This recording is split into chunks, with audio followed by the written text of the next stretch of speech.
Hello friends, आज हम discuss करेंगे part third the progress of पोएजी। इसमें हम देखेंगे कि जब पोइट्री इंग्लैंड पहुंचती तो क्या होता है और पोइट उसको कैसे डिस्क्राइब करते हैं।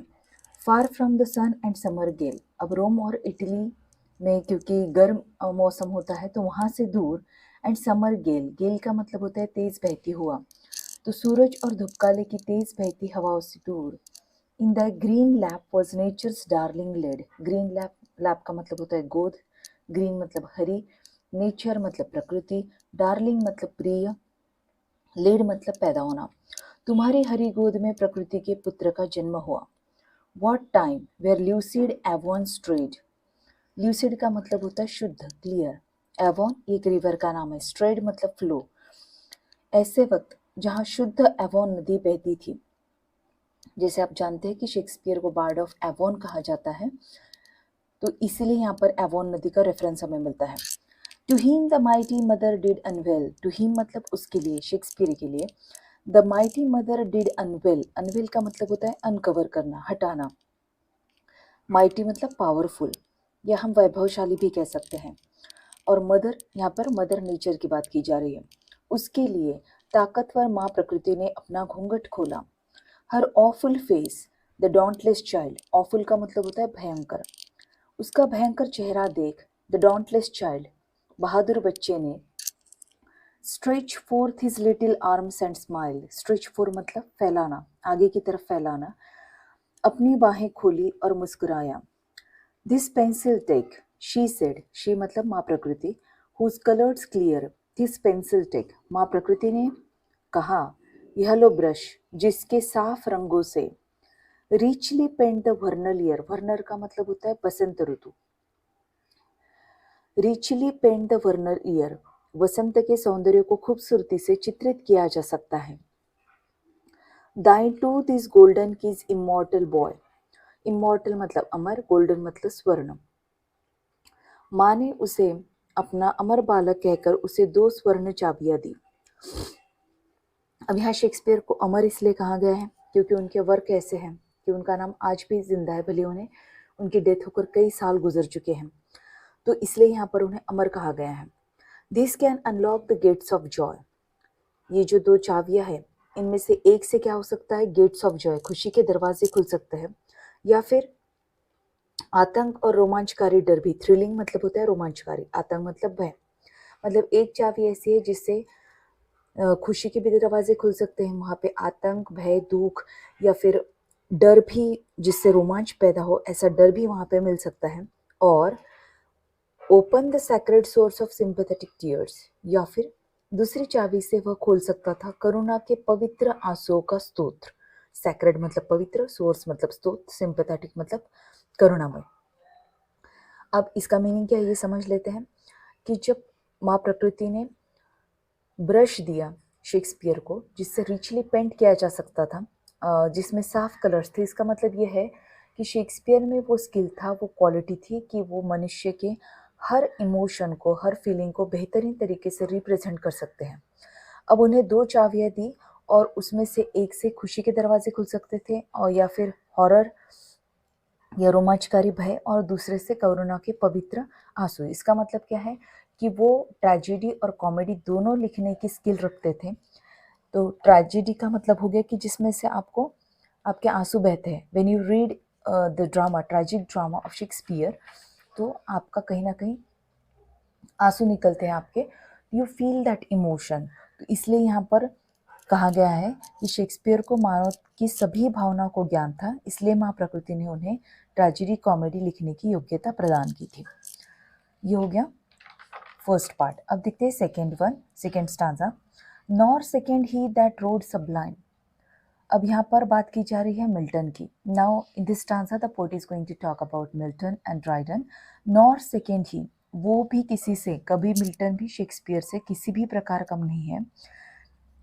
दैट रोड सबलाइम, जिसने उदात्त बन, सबलाइम का मतलब होता है उदात्त, जिसने उदात्त बन, upon the seraph wings of ecstasy, ecstasy का मतलब होता है परमानंद, सेराफ का मतलब होता है देवदूत, विंग्स मतलब होता है पंख, देवदूत के पंखों पर सवार होकर, मिल्टन जो वो देवदूत के पंखों पर सवार होकर, the secrets of the abyss to spy, abyss का मतलब होता है गहरा गड्ढा, यहाँ पर हम पाताल या तलारस कह सकते हैं। सीक्रेट्स मतलब रहस्य, गुप्त रहस्य। तलारस के गुप्त रहस्य को खोजा। He pass the flaming bounds of place and time. Flaming का मतलब होता है उज्ज्वलित, बाउंड्स का मतलब होता है लिमिट्स, सीमाएं, प्लेस एंड टाइम मतलब स्थान और समय।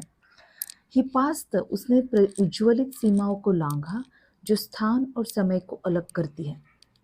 अब इसका मतलब क्या है कि जब मिल्टन अ, देवदूत के पंखों पर सवार हुए परमानंद के, मतलब उन्होंने ऐसा राइटिंग किया है कि जिसकी वजह से you can feel the ecstasy. और उनके जो वर्क्स है उसमें हमें ऐसे बातें देखने को मिलती है, जैसे कि पैराडाइज लॉस्ट में उन्होंने लिखा है, तो पाताल के बारे में भी ऐसी ऐसी चीज़ें हमें पढ़ने को मिलती है जो हमने पहले कभी किसी वर्क्स में नहीं पढ़ी। तो जैसे उनके वर्क्स ने समय और स्थान की सीमाओं को लांघ दिया है, मतलब आज ना तो इस समय में वो जिंदा है, ना तो वो इंडिया में है, उनका जन्म कहीं और हुआ था, मगर हर कंट्री में हर जगह पर उनके वर्क्स को पढ़ा जाता है। इसका मतलब he has transcended the limits of place and time. The living throne, जीवंत सिंहासन, द सफायर ब्लेज, जिसमें नीलम लगे हैं और जो ब्लेज मतलब चमक रहे हैं। Where angels tremble while they gaze, जहाँ पर देवदूत भी कंपन करते हैं, कांपते हैं, वाइल दे गेज, जब वो उस सिंहासन की तरफ देखते हैं। He saw that blasted with access of light, जब मिल्टन ने उस सिंहासन को देखा, ही सॉ मतलब जो मिल्टन ने देखा, but blasted with access of light, तो उनकी आंखें जो है वो, उसने देखा लेकिन अत्यधिक प्रकाश से उसने अपनी आंखें बंद कर ली। Closed his eyes in endless night, कभी ना खत्म होने वाले अंधकार में।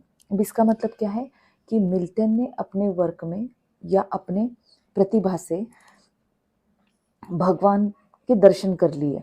Okay, he reach to that height that he experience the divine blessings we can से।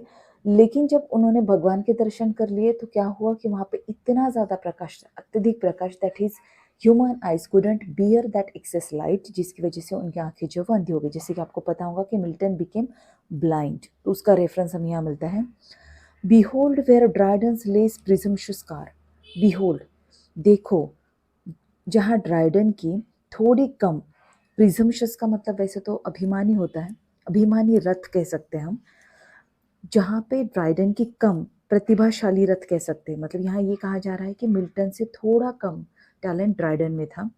Wide over the fields of glory bear, गौरव के क्षेत्रों में खींचा जाता है ड्राइडन का रथ, मतलब ड्राइडन का वर्क भी ऐसा है कि उसे बहुत ज़्यादा पॉपुलैरिटी मिली थी। Two coursers of ethereal face, coursers का मतलब है यहाँ पर घोड़े, दिव्य घोड़े, इथेरियल मतलब हेवनली, स्वर्गीय जाति के घोड़े। अब ये जो ड्राइडन का जो रथ है काव्य का, मतलब उनके लिटरेरी वर्क्स का जो रथ है, वो खींचा जाता है दो दिव्य घोड़ों के द्वारा। With necks in thunder clothed and long resounding pace, with necks जिन घोड़ों की गर्दनें जो है वो थंडर से, गर्जन से सजी हुई है, और जिनकी तेज चाल बहुत दूर तक गूंजती, रिसाउंडिंग मतलब इको करना, लॉन्ग मतलब दूर तक। अब इसका मीनिंग क्या है वो समझ लेते हैं कि यहाँ भी ये कहा जा रहा है कि भले ही ड्राइडन का टैलेंट मिल्टन से थोड़ा कम था, लेकिन फिर भी उनकी पॉपुलैरिटी, उन्होंने जो कुछ भी वर्क लिया है उसकी वजह से उनका नाम भी गौरव के क्षेत्र में, या जहाँ लिटरेरी वर्क्स में जिन्होंने बेहतरीन कंट्रीब्यूशन किया है उसमें इनका नाम लिया जाता है।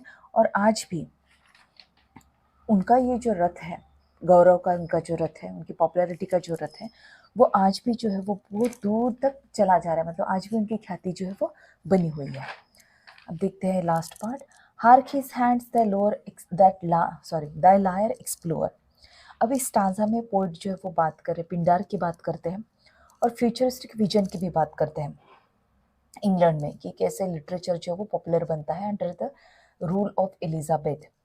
Hark his hands the lower explore, hark मतलब सुनो, हिज हैंड्स उसके हाथ मतलब ड्राइडन के हाथ, द लायर एक्सप्लोर तुम्हारी वीणा जो है, एक म्यूजिकल इंस्ट्रूमेंट होता है लायर, एक्सप्लोर मतलब अन्वेषण करना, उसकी खोज कर रहा है, उससे बचा रहा है।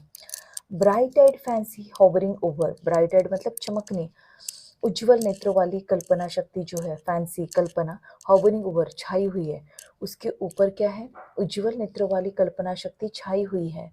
Scatters from her pictured earn, जो फैलाती है, स्कैटर मतलब फैलाना, from her pictured earn, pictured मतलब चित्रित, एक ऐसा बर्तन जिस पर अलग अलग चित्र बनाए हुए हैं, जो फैलाती है अपने चित्रित पात्र से thoughts that breathe and words that burn. Thoughts that breathe मतलब प्रेरणादायी विचार, एंड वर्ड्स दैट बर्न मतलब ज्वलंत शब्द, पावरफुल वर्ड्स। मतलब पोइट ये कहना चाहते हैं कि जब ड्राइडन उस वीणा को बजाते हैं तो क्या होता है कि कल्पना शक्ति जो है वो उन पर हावी मतलब छा जाती है, उन्हें प्रेरणा मिलती है, और उनसे वो जो कल्पना शक्ति जो वो अपने पात्र से ऐसे विचार बिखरते जिससे प्रेरणा मिले और पावरफुल शब्द जो है उसका निर्माण हो। बट इट्स हर्ड नो मोर, लेकिन अब वह ध्वनि सुनाई नहीं देगी, ड्राइडन की आवाज़ अब नहीं सुनाई देगी, क्योंकि अब ड्राइडन की मौत हो चुकी है। O lyre divine, what daring spirit, O दिव्य वीणा, व्हाट डेयरिंग स्पिरिट, वह कौन धृष्ट व्यक्ति है, वेक्स दी नाउ, जो तुम्हें बजाने की कोशिश कर रहा है, किसको, उस डिवाइन लायर को जिसके पहले ड्राइडन बजा रहा था। दो ही इनहेरिट, भले ही उसे विरासत में मिला है।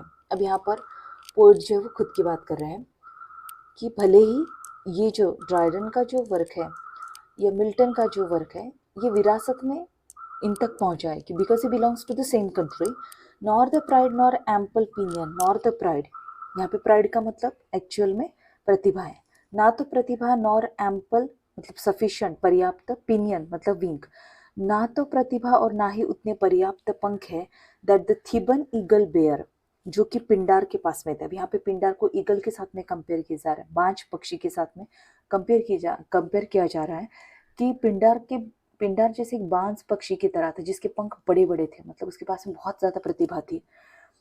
थिबन इसलिए कहा गया क्योंकि उनका जन्म जो है वो थिब्स में, मतलब वो नेटिव थे थिब्स की, इसलिए यहाँ पर उनको थिबन ईगल कहा गया। बियर मतलब होना, तो उनके पास में बड़े बड़े पंख थे पिंडार के साथ में, वो बड़े ताकतवर बांस पक्षी के समान थे, सेलिंग विथ सुप्रीम डोमिनियन, जो कि अपने प्रभुत्व के साथ through the Azzur deep of air, नीले आसमान में ऊंचा उड़ते थे। मतलब उनमें इतना टैलेंट था कि दुनिया में उनका एक रिकग्निशन था। Yet oft before his infant eyes would run, लेकिन उसके सामने ग्रे कैसा है, एक छोटे से बालक के समान है जिसने अभी अभी अपनी आंखें खोली। इन्फेंट मतलब शैशव अवस्था में है। Like an infant open eyes would run such forms as glitter in the muse's ray, काव्य के प्रकार जो देवताओं की रोशनी में चमकते हैं, म्यूजिस मतलब भगवान, ग्लिटर मतलब चमकना, विथ ओरिएंट ह्यूज, ओरिएंट मतलब यहाँ ईस्ट, पूर्व दिशा में जब रंग बिखरता है सूरज तो कैसा लगता है, उस तरीके के रंग जैसे बिखरे हुए हो अलग अलग काव्य प्रकार से।